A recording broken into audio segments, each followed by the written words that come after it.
Magandang oras mga kababayan, mga ka-Golden Boy. Meron tayong breaking news ngayon. Ito na naman yung balita na kung saan ay kakabog at kakalabog sa dibdib ni Bato de la Rosa ang isang ito. Dahil sa merong chismis ngayon na narito na daw ang Interpol sa Pilipinas para hulihin si Bato de la Rosa. Grabe naman no. Alam niyo ba na merong reward yang si Bato de la Rosa na sikreto lamang. Merong milyones na nasa ulo niyan sa sino mang makapagturo niyan. Kaya kabadong-kabado talaga si Bato ngayon kasi kahit kanyang mga security guards ay pwede siyang ipagkanulo na parang Judas, no? Parang ginawa ni Judas kay Kristo na naghudas yung kanyang mga apostolis. Lalo na si Judas mismo, Iscariote, di ba? Ganon din kay Kibuloy. Ang nagtuturo kay Kibuloy ay driver niya. Ngayon kay Bato ay siguradong close-in bodyguard ang magtuturo niyan. At marami nang nagsasabi na nandiyan daw sa bundok ng Davao Oriental, doon sa yung pinalabas niya sa picture na na-upload niya na naliligo siya sa isang ilog, di ba? Mga kababayan, kaya madaling matukoy kung nasaan yan eh. Ngayon, talagang kabado si Bato noon pa man.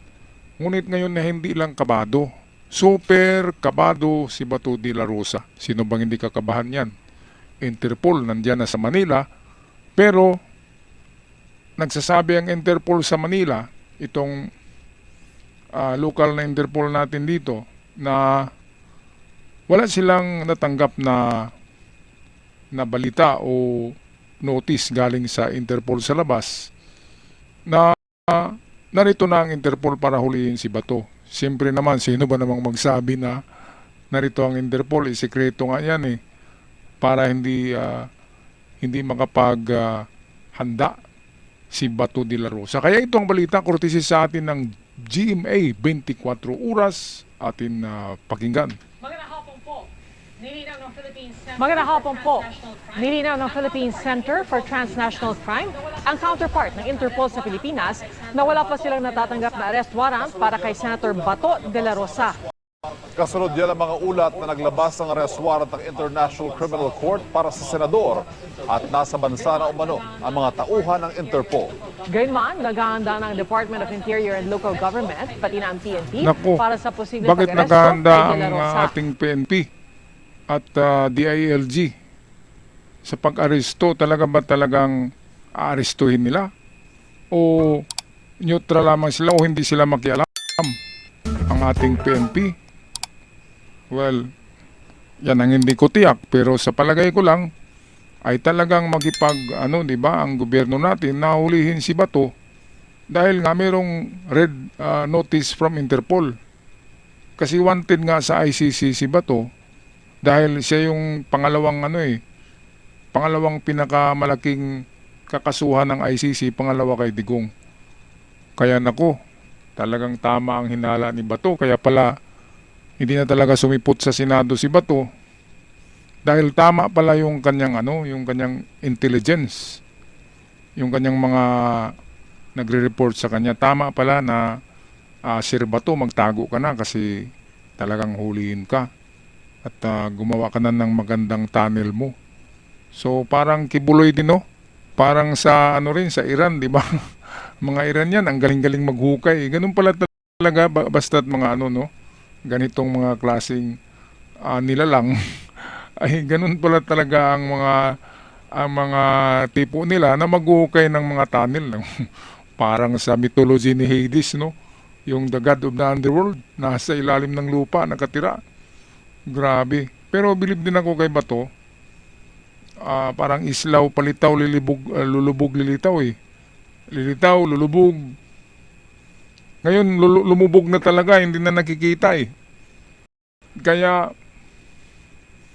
mahirap talaga magtago sa itong pinaghabol ka ng batas. Kapag kalaban mong batas, mahirap talaga yan. Kahit wala akong kaso, parang naisip ko na kung gaano kahirap ang kalagayan ngayon ni Bato. Kasi wala kang peace of mind niyan eh. Wala kang peace of mind. Mabuti pa si Digong doon sa dahig kasi alam ni Digong ang kanyang kasalanan. sabi nga niya, sige, hulihin niyo ako. Kaya nga siya nagpahuli at hindi siya nagtatago. Kaya namang magtago ni Digong. So, walang si Digong, di ba? Wala na siyang takot ngayon kasi nandun na nga siya. So, dapat gawin ni Bato ay gayahin niya si Digong, natanggapin kung ano man yung mga charges at harapin. Total, kakasuhin pa naman yan. May trial pa naman yan. Hindi naman kagad ikulong kapag nahuli ka. Ang maganda kasi kay Digong, makakatulog na siya doon sa dahig kasi nandun na nga siya sa dahig. Kay Bato, hindi siya makakatulog. Katabi niya mga king cobra, mga ahas, di ba? Mga aluhipan, di ba? Mga kung ano-ano, mga scorpion na mga makabanlag na insekto, mga daga doon sa kuweba, sa tunnel. At ang init-init doon, alangan naman na mag-air conditioning siya doon sa loob. Di ba mga kababayan? Kaya para sa akin lang, magandang harapin ni Bato ito para makalmado na yung kanyang isip at hindi na siya tago ng tago sa ilalim ng lupa. Hirap yan, hindi ka mabubuhay ng matagal sa ilalim ng lupa kasi iba ang klima doon at wala kang peace of mind. Palagi kang kabado at baka bangungutin ka pa doon, ang dilim-dilim sa mga kuweba. Okay, tapusin natin ang balita ng GMA 24 Oras. Kabilang si De La Rosa sa mga tinukoy ng ICC na mga co-perpetrators na mga co-perpetrators si dating Pangulong Rodrigo Duterte sa kinaharap na kasong crimes against humanity kaugnay sa drug war. Okay, so Ang iba pang detalye, co-perpetrators tutukan. Kung sino man yung mga arkitekto ng tukhang na yun, ay si Bato talagang may malaking role sa arkitekto na yon. Si Digong lang naman ay siya lang yung utak, di ba? Siya yung nagplano niyan, pero ang nagsagawa ng plano ay si Bato. So nasa kay Bato ang niyan. Malaki talaga na pananagutan. Ay naku Bato. Parang IRGC lang no ng Iran na malaking pananagutan sa kanilang pinagbabaril noong protesta na 37,000 people. Iran yan, pinagbabaril 2 araw, patay lahat ang 37,000. Sa tukhang naman ay mayroong 35,000, pero umabot naman yun ng 1 taon mahigit, di ba?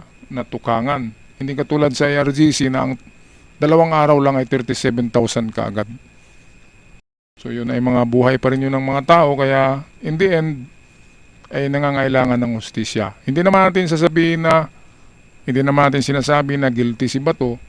Ang maganda talaga dyan ay harapin ni Bato yan para malinaw yung kanyang konsensya at wala na siyang mga masamang pangitain, mga kung ano-anong panaginip, di ba?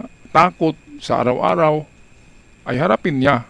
Kasi kung hindi naman siya guilty, ay mawalang sala. At kung guilty ka naman, ay meron daw 30 years lamang na imprisonment. Hindi yan death penalty, so dapat hindi ka matakot niyan, Bato.